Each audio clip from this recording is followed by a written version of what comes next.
YouTube'a koyup öyle deyip böyle çünkü kirler de o şartlık değil mi?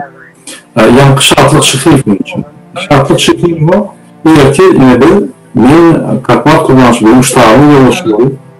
Arda yarat şöyle Fransa ve Avrupa'da hakimler karşı yönetim spes подразделения var. Biz şunu arda yarat. Bu olan hakim yani senin zamanların uğurla şu işleri de bir şu cinayete çekecek bu. Onu Interpol'a abiler edip şu şartlık şıkıyık diye cinayete çekecek bu. Şunun için iyi etkili benim advokatlarımız şu işe boyunca görev başlıyor. Şu kanallarını hem de çıkış eden videolarını hem de yani dağları yıllar şunu tayalıp koyup şunu hükümet olarak da algılayıp bu yaşında ben şu spes podrazdeleniye üyelim algılayalım niyeti şu cinayete çıkarıyorum. Şu opozisiya karşı yolu ağzının yerine ayırıp bir cinayete çağırır. Bunu kiber vayska değil yani esaslı görüşümü şartlık yani hakimler cinayete çağırır. Näme üçin şartlyk şyhyf bizim devletin aktivistlerine yapışıp otyr. Sebebi devlete şonuň üçin bizde yapışıp otyr. Şartlyk şyhyf diýen. Sebebi şartlyk şyhyf yapışsa gorkup oturandygymyz. Ýöne bu zatlara biz действительно goýmaz. Murat Kılıçdaroğlu eýti Fransada arza berer, men Italyada, Angliýada arza beren iki bolup şu Ýewropa däl, şu dünýä niýe çyksa şonu tutar. Ullahana adamay bular vara. Ula adamay. Bay ağlayışnay bular.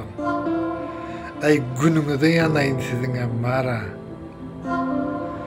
Kellen gömeyi saňdarlar bilen. Ne çilleme su döverip gelýän, ne çilleme su döverip gelýän bir gram iş bitirek zok. Tupoy, boş, wank, pankelli adamlar dediler var ha, gadundan balanlar. Şu İçeri İşler Ministrliğinden birleşende neme deyip de şu başından geçenlerin hemmesini bolşa alayıp verdim. Sonra İçeri İşler Ministrliğinden sonra da dedim şu bir tane afiser gelip palas etti dedim ve şu polislere de şöyle deyip dövdü dedim. Tamam.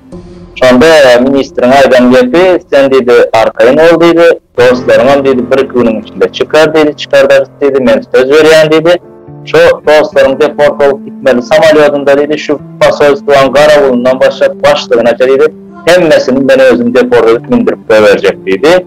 Ve bugün emezir yine bir tezelik hem vatandaşlara hem size, bugün hemen İçeri İşler Ministri can etti, bugün gurleştim. Şöyle gurleşemde heptanın birinci ya ikinci günümüzde hep İstanbul'a özü iş safarı bilen gelýänligini ve şu safara gelende Gökmen benimle görüşecekliğini ayıp geçti. Tutuş, Türkiye Devleti'nin ministri Süleyman Söylü İçeri İşler Ministri olýada. Inni şol gel sen eline liçni can edýä. Ey bir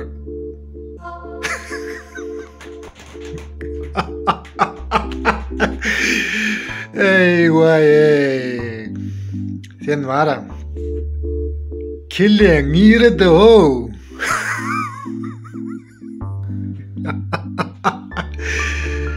ey vay ey İçeri İşler Ministri Fargad'ın eline can edip durmuşsun. Hakikaten ol can edip. Fargad tapıp elince veren adama $100.000 pul koyupdurlar. Şu $100.000 verecek.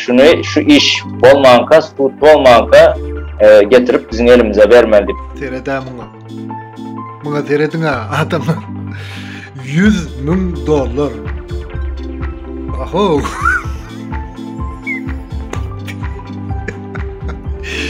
Sen kime gerek mal bile. Bey be. Ay karada var güldürüyemez sen var kutay var.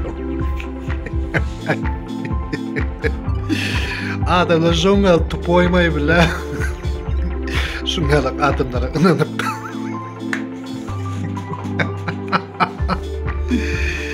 Ey Farhat. Hakikat Dene sen şurik sen. Böyle adamlar Zahlıkta oldu. Yani millete reklam ettim, satlık dedim ben. Daha komentariyesini yazmıştaydı. Eşken mortamözünü. Meni koşmasın dönüklüm için diyenle. Niyem için? Babam, demmesin suratı var, meni koymasın.